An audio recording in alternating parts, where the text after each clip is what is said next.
等一下，先别着急着回答。你觉得所有人看到的红色是一样的吗？你是不是已经有答案了？但如果你觉得是，你可能根本没办法证明；如果你觉得不是，你同样没办法证明。你看到的红色和我看到的红色到底是不是同一个红色呢？我是小葵日白，今天来跟你日白一个越想越奇怪的问题。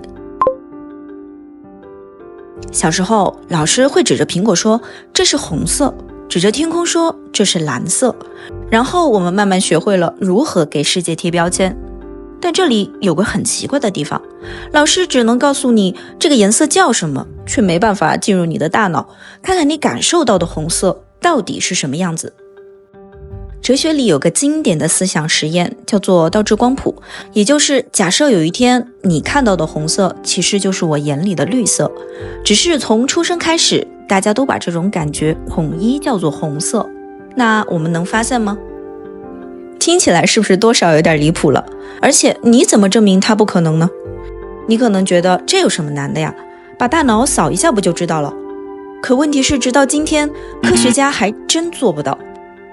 因为颜色不仅仅是光，更是大脑对光的一种解释。从物理角度来说，红光对应特定波长范围，这些都可以被测量。但当这些信号进入大脑之后，到底产生了什么样的感受，目前还没有办法被直接读取。这也就是说，我们能测量光，却测量不了红色的感觉。等等，那科学家有没有试过呢？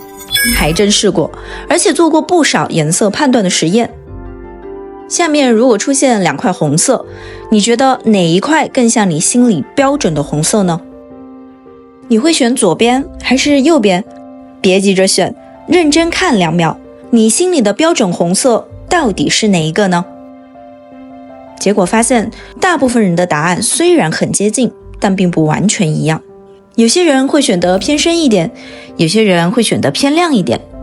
看到这里的时候，我突然愣了一下，原来连最标准的红色，大家选出来的答案都不完全一样。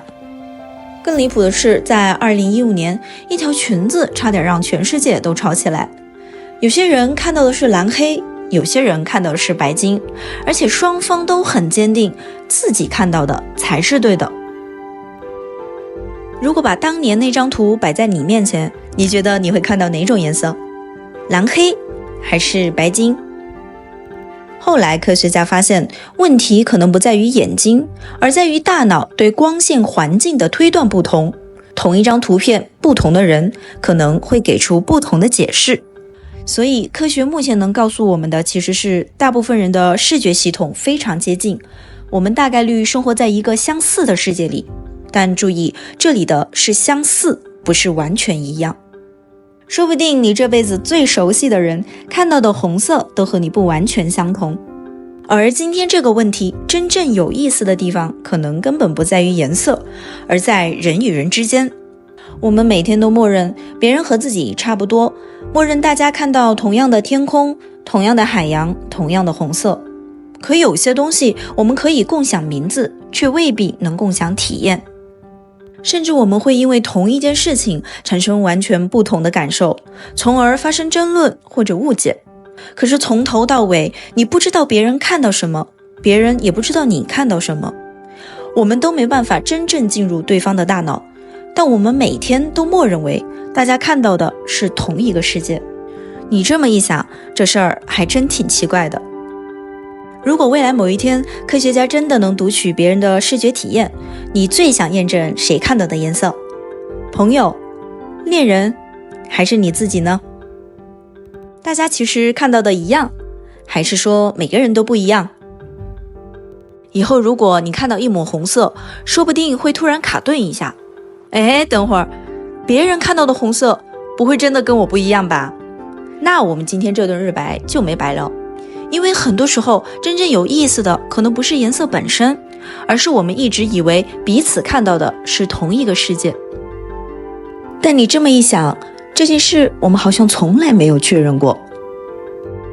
我是小葵日白，欢迎点个关注，以后继续陪你一起琢磨这些奇奇怪怪的问题。下期接着日白。